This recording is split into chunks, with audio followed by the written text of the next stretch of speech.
Hi friends, പുതിയൊരു വീഡിയോയിലേക്ക് എല്ലാവർക്കും സ്വാഗതം. ഇന്ന് ഞാനിവിടെ തയ്യാറാക്കാൻ പോകുന്നത് ഒരു മീൻകറിയാണ്. തേങ്ങ അരച്ച കിളിമീൻ കറിയാണ് ഇന്ന് നമ്മളിവിടെ തയ്യാറാക്കാൻ പോകുന്നത്. അപ്പൊ വീഡിയോ കാണാം. ആദ്യം തന്നെ നമുക്കൊരു അരപ്പ് തയ്യാറാക്കണം. ഇവിടെ ഞാൻ 1.25 കപ്പ് തേങ്ങ ചിരവിതെടുത്തിട്ടുണ്ട്. ഇതിലേക്ക് 2.5 ടേബിൾ സ്പൂൺ കാശ്മീരി മുളക് പൊടി ചേർത്ത് കൊടുത്തിട്ടുണ്ട്. എരിവുള്ള മുളക് പൊടിയല്ല, കാശ്മീരി മുളക് പൊടിയാണ് ചേർത്തിരിക്കുന്നത്. നിങ്ങൾക്ക് എരിവുള്ള മുളക് പൊടി ചേർക്കണമെങ്കിൽ കാശ്മീരി മുളകിന്റെ അളവ് കുറച്ചുകൊണ്ട് 1/2 ടേബിൾ സ്പൂൺ എരിവുള്ള മുളക് പൊടി ചേർത്ത് കൊടുക്കാവുന്നതാണ്. പിന്നെ ചേർത്തിരിക്കുന്നത് മല്ലിപ്പൊടിയാണ്. മല്ലിപ്പൊടി അധികം വേണ്ട, 1/2 ടേബിൾ സ്പൂണിന്റെ അടുക്ക മല്ലിപ്പൊടി മതി. മല്ലിപ്പൊടി കൂടി പോകരുത്. പിന്നെ വേണ്ടത് ഉലുവാപ്പൊടിയാണ്. ഇവിടെ ഞാൻ 1/4 ടീസ്പൂൺ ഉലുവാപ്പൊടിയാണ് എടുത്തിരിക്കുന്നത്. ആദ്യം തന്നെ ഇത് കുറച്ച് വെള്ളം ചേർത്തിട്ട് നല്ല മഷി പോലെ അരച്ചെടുക്കണം. ഇപ്പൊ ഇത് നന്നായിട്ട് അരച്ചെടുത്തോണ്ട് വന്നിട്ടുണ്ട്. ഇനി കറി തയ്യാറാക്കാനായിട്ട് തുടങ്ങാം. ഞാനിവിടെ ഒരു ചട്ടി വെച്ച് കൊടുത്തിട്ടുണ്ട്. ചട്ടി ഒന്ന് ചൂടായി വരുന്ന സമയത്ത് ഒരു ലേശം വെളിച്ചെണ്ണ ഒഴിച്ചു കൊടുക്കാം. എണ്ണ ഒന്ന് ചൂടായി തുടങ്ങുന്ന സമയത്ത് ഇതിലേക്ക് ഒരു കുഞ്ഞു സവോള, 2 വലിയ അല്ലി വെളുത്തുള്ളി, ഇത് ഞാൻ ചെറുതായിട്ട് അരിഞ്ഞിട്ടേക്കുന്നതുകൊണ്ടാണ് കൂടുതലായിട്ട് തോന്നുന്നത്, 4 പച്ചമുളക് നീളത്തിൽ കീറിയത്, ഒരു കുഞ്ഞു കഷ്ണം ഇഞ്ചി അരിഞ്ഞത്, ഇത്രയും കൂടെ ചേർത്ത് കൊടുക്കാം. ഈ കറിയിൽ നമ്മൾ ഈ സവോളയൊക്കെ ഒന്ന് വഴറ്റിയെടുത്തതിന് ശേഷമാണ് കറി ഉണ്ടാക്കുന്നത്. അപ്പൊ ഇതൊന്ന് വഴണ്ട് വരട്ടെ. ഇപ്പൊ ഇതൊന്ന് വാടി തുടങ്ങിയിട്ടുണ്ട്. ഇനി ഇതിലേക്ക് നമ്മൾ ഈ അരച്ചു വെച്ചിരിക്കുന്ന തേങ്ങയുടെ അരപ്പ് ചേർത്ത് കൊടുക്കാം.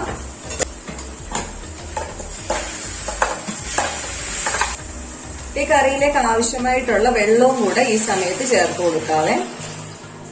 ഞാൻ ആ മിക്സിയുടെ ജാറിലേക്ക് വെള്ളം ഒഴിച്ചിട്ടാണ് ചേർത്ത് കൊടുക്കുന്നത്. ഇത് തേങ്ങ അരച്ച് ചേർക്കുന്ന കറി ആയതുകൊണ്ട് കുറച്ച് സമയം ഒന്ന് ഇരുന്ന് കഴിയുമ്പോഴത്തേക്ക് ചാറങ്ങ് കുറുകി പോവും. അതുകൊണ്ട് ആവശ്യത്തിനുള്ള വെള്ളം ഈ സമയത്ത് ചേർത്ത് കൊടുക്കണേ. ഇനി ഇതൊന്ന് തിളച്ച് വരണം. അതിനു മുമ്പ് ഇതിലേക്ക് കുറച്ച് സാധനങ്ങളും കൂടെ ഇട്ട് കൊടുക്കാനുണ്ട്. ഈ കറിയിൽ നമ്മൾ മഞ്ഞൾപ്പൊടി അരയ്ക്കാൻ നേരത്തെ ചേർത്തിട്ടില്ല. ഇതിലേക്ക് ഒരു 1/4 ടേബിൾ സ്പൂൺ മഞ്ഞൾപ്പൊടി ചേർത്ത് കൊടുക്കാം. പിന്നെ ചേർക്കുന്നത് തക്കാളിക്കാണ്. ഞാനിവിടെ തീരെ ചെറിയൊരു തക്കാളിക്കാണ് ചേർത്തേക്കുന്നത്. ദാ ഇത്രയും കഷ്ണമേ ഉള്ളൂ.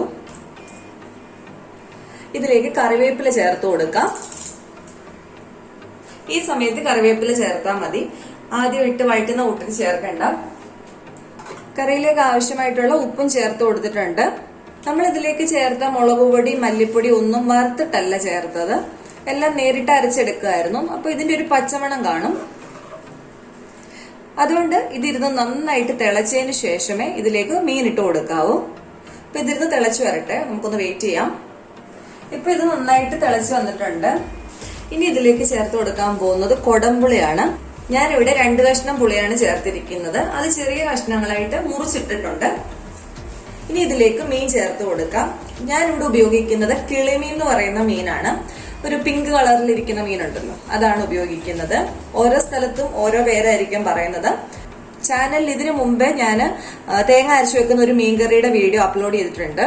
അത്യാവശ്യം വ്യൂസ് കിട്ടിയ ഒരു വീഡിയോ ആണ്. അപ്പൊ നിങ്ങൾ ആ വീഡിയോ വേണമെങ്കിൽ ഒന്ന് കണ്ടു നോക്കൂ. ഞാൻ അതിന്റെ ലിങ്ക് ഡിസ്ക്രിപ്ഷൻ ബോക്സിൽ കൊടുത്തേക്കാവേ. ഇനി ഈ മീന് ഈ ഗ്രേവിക്കകത്ത് കിടന്ന് നന്നായിട്ട് വെന്ത് വരണം. ഞാൻ ഈ സമയത്തൂടെ ഒരു തണ്ട് കറിവേപ്പില ചേർത്ത് കൊടുക്കുവാണേ. അപ്പൊ ഇതിരുന്ന് വെന്ത് വരട്ടെ, പെട്ടെന്നായി കിട്ടും, കിളിമീനല്ലേ. അപ്പൊ 2-3 മിനിറ്റ് ഞാനിത് നല്ല ഫ്ലെയിമിൽ കൊടുക്കുവാണ്. പിന്നെ ഞാനൊരു ലേശം ഫ്ലെയിം കുറച്ച് വെക്കും, ഒരുപാട് താത്ത് വെക്കണ്ട. ആ സമയം കൊണ്ട് മീനൊക്കെ ഒന്ന് വെന്ത് ചാറൊന്ന് കുറുകി വരും. ഒരുപാട് ചാറ് കുറുക്കി കളയരുത്. ഇത് ഇരിക്കും തോറും പിന്നെയും ഇങ്ങനെ കുറുകി വരും, തേങ്ങ ചേർത്തതായോണ്ടേ. അവസാനം നമ്മൾ കഴിക്കാൻ വരുമ്പോൾ ഒട്ടും ഗ്രേവി ഇല്ലാത്ത ഒരു അവസ്ഥയായിപ്പോ. അതുകൊണ്ട് ഒരു ലേശം ചാറ് നിർത്തിയിട്ട് വേണം നമുക്കിത് ഓഫ് ചെയ്യാനായിട്ട്. അപ്പൊ ഇതൊന്ന് ആദ്യം മീൻ വേവട്ടെ, അതുവരെ നമുക്ക് വെയിറ്റ് ചെയ്യാം. ഇപ്പം ഈ കറി നന്നായിട്ട് ചാറൊക്കെ കുറുകി മീൻ കഷ്ണങ്ങളെല്ലാം തന്നെ വെന്തിട്ടുണ്ട്. നല്ല അടിപൊളി കറി ആയിക്കൊണ്ടിരിക്കുകയാണ്. അപ്പൊ ഞാൻ നോക്കിയപ്പോ ഇതിനൊരു ലേശം ഉപ്പ് കുറവുണ്ട്. ബാക്കി ഉപ്പൂടെ അങ്ങ് ചേർത്ത് കൊടുത്തു. ഇത്രേ ഉള്ളൂ, നമ്മുടെ അടിപൊളിയായിട്ടുള്ള മീൻകറി റെഡിയായി. ഇപ്പൊ ഇനി നമ്മളിത് ഓഫ് ചെയ്യാനായിട്ട് പോവാണേ. അപ്പൊ അതിനു മുമ്പായിട്ട് ഇതിലേക്ക് ഒരു ലേശം വെളിച്ചെണ്ണ ഒഴിച്ചു കൊടുക്കാം. ഒരുപാടൊന്നും വേണ്ട, ഒരു ലേശം, 1 സ്പൂൺ വെളിച്ചെണ്ണ ഒന്ന് ഒഴിച്ചു കൊടുക്കാം.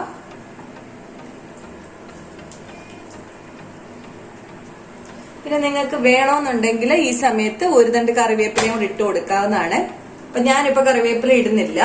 ഇത്രേ ഉള്ളൂ, നമ്മുടെ അടിപൊളിയായിട്ടുള്ള തേങ്ങ അരച്ച കിളിമീൻ കറി റെഡി ആയിട്ടുണ്ട്. നിങ്ങൾക്ക് ഏത് മീൻ വേണേലും ഈ രീതി ചെയ്ത് നോക്കാം. പിന്നെ ഞാൻ മീനിന്റെ അളവ് പറയാൻ മറന്നുപോയി. അപ്പൊ അത് ഞാൻ എന്റെ അടുത്ത് ഉപയോഗിച്ചിരിക്കുന്ന മീൻ എന്ന് പറയുന്ന 1 കിലോയുടെ അടുക്കലുണ്ട് കേട്ടോ. ഒരു 800-850 ഗ്രാം മീനുണ്ട്.